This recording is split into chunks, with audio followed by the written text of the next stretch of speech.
Hey, what's up you guys? It's Sophia here, and today I'm going to be talking about something that's extremely controversial. It is the story and legend behind Joaquin Murrieta.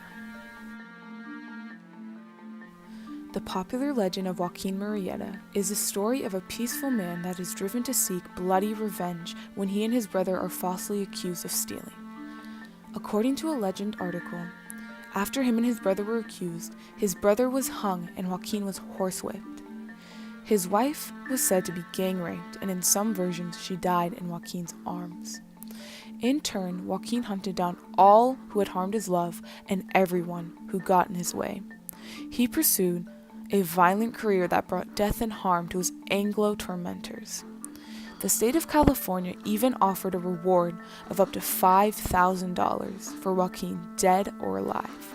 And now know, back in the 1850s, the 14th Amendment that guarantees every human to equal protection under the law was not yet created. Now I know what you all are wondering. And yes, Joaquin Murrieta was indeed a real person. However, his story is very unclear. I was doing research, trying to find everything that I could on this man, and I found about 70 different theories and versions of what really happened.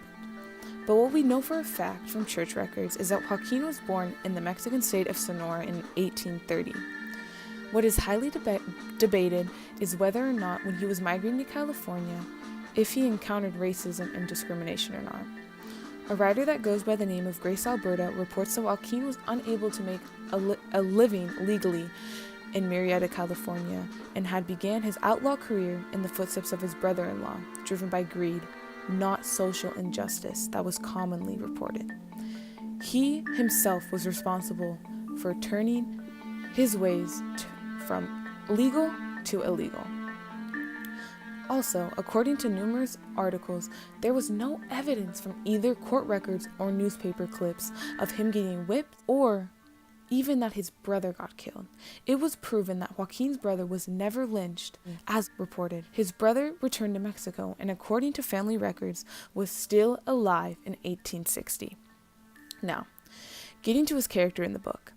In the novel, Joaquin is a young, poor man who works for Jeremy Sommers' import business. He is a socialist who attempts to and protests against the government's treatment of the poor and less fortunate.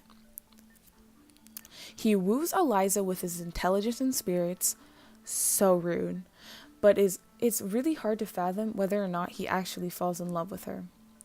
Shortly into the book, he leaves Chile in his pursuit of gold in California.